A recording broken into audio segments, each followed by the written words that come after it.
Thanks for asking me to speak today. I apologise in advance that I have a cold. If you can't hear me, tell me to shout up. I can't hear my own volume. So I'm going to talk to you about Hadrian's Cavalry. And what is it? It's an Arts Council England funded project. We got the money in 2015 and the money's for 3 years. The exhibition, I'm nicely branded here, which is not normal, is on now, so if you have spare time, do go. The main part of it really is a dispersed exhibition, which is at 10 museums along Hadrian's Wall, but then there's also a learning and arts programme, an events programme. At Chester's we're having an art installation, and then one of our events will be part of the experimental archaeology, and all along the way through the exhibition there's been research and there's research going on. So the project is wall-wide. You can see here on our maps we go from Arbea and Wall's End in the east right through to Maryport on the west. All the museums who are involved are on the left there, and it's kind of, we were saying, it's a worldwide first that we're have this dispersed exhibition, but it's not really. We did a lot of practice in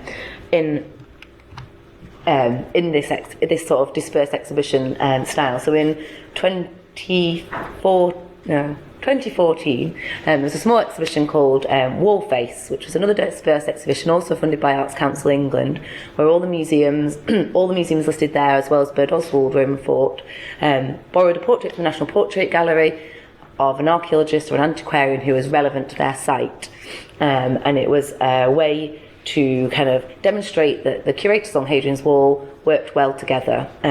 We already met fairly regularly, but we'd never done anything formally to prove that we were a network. We're part of the Hadrian's Wall on the wider Roman frontiers World Heritage Site. There's lots of groups within the management plan. The curators wanted to show that we could work together, so it was put together by Bill Griffiths as the chair, and all the partners are part of the chair. Part of the board. So we decided to go for the Roman cavalry as our exhibition because we feel that lots of members of the public, and even probably lots of archaeologists, when they think of Romans on Hadrian's Wall, it's Italians in red skirts. Obviously we know it's not that, but we wanted to talk about a different story. Lots of our museums on the wall talk about the infantry and the role of them on the wall, but the cavalry really were quite important, and they're not really talked about very much in many of the museums. And there's a lot of bling, so we wanted to bring some of the bling from there. And because of Hadrian's Wall having units from all over the empire, the cavalry units were really good in to kind of show where they were from. So it wasn't the only reason that we chose cavalry, but the cavalry units were paid better than the infantry, so had more money. There's some amazing artefacts. And what we wanted to do with the exhibition was not just to attract Roman military equipment specialists or Roman enthusiasts, but we also wanted to try to show how some of the material was beautiful and pieces of art in its own right. So our plan was to borrow amazing pieces from national but also international museums, as well as private collectors, bring it to the wall, and each museum do a different kind of theme, because we wanted people to go to more than one museum. So as well as the cavalryman's equipment, which is this slide, the horse also had its own amazing equipment, and some of our sites have pieces. So Vindolanda, they found the remnants of a chamfron and other pieces, but we know of material all over the empire that we wanted to bring in and show people what there was. So how does it work? 10 museums. Who's going to go to 10 museums when it's all about Hadrian's cavalry? What we have is just a horrible diagram. Don't feel you need to read it, but in terms of the practicalities of how the project worked, there's a project board which had all the partners on. So it's someone from Tyne and Wear Archives and Museums, English Heritage, the Vindolanda Trust, Tully House Museum and Sen House Museum. So the 5 partners in the project, which represented 10 museums, and as well as our bankers, who are the Northumberland National Park, who stepped in with 12 hours notice to help us finish the funding bid because of technicalities. And each organisation obviously has a very different structure. So So it's quite tricky to work with 5 partners, some of which are very local, but I work for English Heritage, which is a national organisation. We're lucky that the project manager, which is Minerva Heritage, Lisa Keys, along with Nigel Mills Heritage, had been the project managers for Wallface. So they already understood a little bit about how each organisation worked. And that was a real key thing, because with Wallface, it was a very short project, it's very small. We found we spent a lot of time trying to work out who in which organisation was the relevant person for different aspects. So it was really important for us to have this structure set up. So there was a board for the exhibition and the project, but there was also a separate marketing group. And one thing that came out of Wallface was that the marketing people from each organisation knew of each other's existence, but they started their marketing group for Wallface, and they continued to meet on a regular basis, even if Hadrian's Cavalry hadn't gone ahead. So that's been really beneficial to all the organisations, because now we always try to avoid events clashes, because obviously we're all, often not fighting for the same audience, but you know what I mean. And so a real benefit of that was getting everyone talking a lot more. Hadrian's Cavalry's continued that in a very focused manner, but even when Hadrian's Cavalry is finished, we know those conversations will keep going, and we're working much better together across the stretch of the wall. So this is our little map, and because we have 10 museums, we all wanted to do different things. We want this exhibition to bring people to our sites. We're lucky all the curators get on, so we sat down with a big list of what are the different themes that you'd like to cover and carry, and also who's getting what objects. So for example, I'm going to talk for the case studies just about my sites, just because that's what I know most about, but at Chester's, because we have it is a cavalry fort, we've talked about how the soldiers lived with and looked after their horses. At Corbridge, we've gone for no military things at all, really. We've talked about representation of the horse in Roman art. At Vindolanda, for example, they have references to a specific cavalryman, Tagomas, so they've built their exhibition around kind of the individual cavalryman, and each museum's done different things. Maryport is focused on Epona. And we really wanted to do that. So it was also, what space do people have at each site? Housesteads, if anyone's been to the museum at Housestead, you'll know it's really quite small. So I've just got one case there, but it's still a case that makes an impact, whereas at Tully House and at Segedunum, they've got whole galleries, so they were able to do a lot more and bring things in. And it was, who's going to get what things. And Bill Griffiths will tell you, who's the chair, that at the beginning of the project we sat down and said, in a dream, what would we want from what museums, what amazing finds would we want? Wrote a massive list thinking we'll never get even half of that. We were so lucky. Almost every museum that we asked for gave us what we wanted. So then we were like, oh, now we might have to, work out who wants what. And for example, at Housestead's, house is extremely isolated. So for security reasons, I couldn't get any of the bling at Housestead's. So we had to become a lot more imaginative. But because everyone had their own topic and we all get on, there was no fight. Someone said, oh, well, you can have that and I will have this. And it was really nice, I think, for the Arts Council and other people who were funding and involved, seeing how we worked quite well.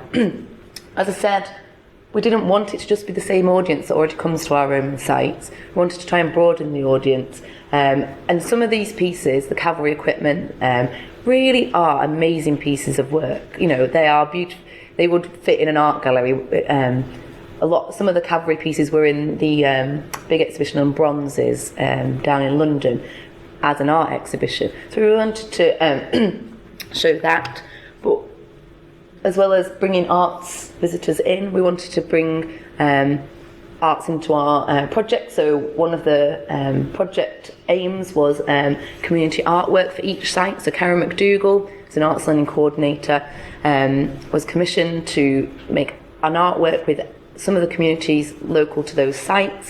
So at Corbridge, see here the first school made paper pulp reliefs inspired by our stone sculptures. And then at Housesteads we've done a cape version of a Roman milestone. And through the project, Karen's been able to get over 200 arts awards for schools involved, schools and Brownie units. So that's been a real big success. And every art piece is again different for each site and works for each site. The one at the Great Northern Museum, if you get time to pop in, you couldn't see it very well last night, is metallic cavalry masks with black kind of material capes, but they're floating in the trees, so it looks as though it's a cavalry charge, and it's really effective. And I think every art piece does work really well in every site. At Chester's, we've commissioned a company called Neon, who are an architectural art company, and their piece is called Cavalry 360, and this is one of their concept drawings. And the clappers, I think it looks a bit like a weather vane, will move in the wind and give the sound of cavalry moving. We thought it was really important at Chester's. If anyone's been to Chester's or goes, it's absolutely idyllic. You know, it's kind of lovely British countryside, but we want people to understand that it was filled with 500 cavalry men and their horses, and that they made a lot of noise. We unfortunately can't make smells, but the noise should help. And depending on how windy it is, depending on how loud it is, and how many horses it sounds like there are, and how fast they're going. And I think that will bring a really different audience. So that's been really great to do something completely different at our sites. You know, normally we don't do that sort of thing. That's coming in late July, and we'll be there till October. We've also, some of the museums have borrowed some models, the Mules of Marius models, which are little miniatures but all accurate, to give there's definitely some at Tully House in Segadunum. Can't exactly remember which of the sites got them, but you know, the gaming world is a completely different market again. Arbeya has done some events with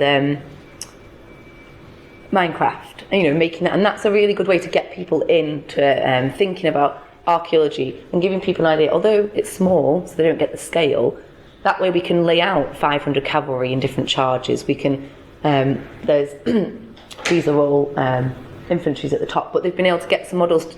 So at Segadunum, they're looking at manoeuvres that the cavalry did and the training of the cavalry. Some of their models are able to show those, and I think it's a really good, interesting way, and hopefully it will get different visitors in. So it's been another good collaboration. And every exhibition always has, you know, a children and a family kind of aspect to our interpretation. So we have Victor, our cavalryman, who is all along the wall, tells you little facts, and is a trail. And then some of the interactives.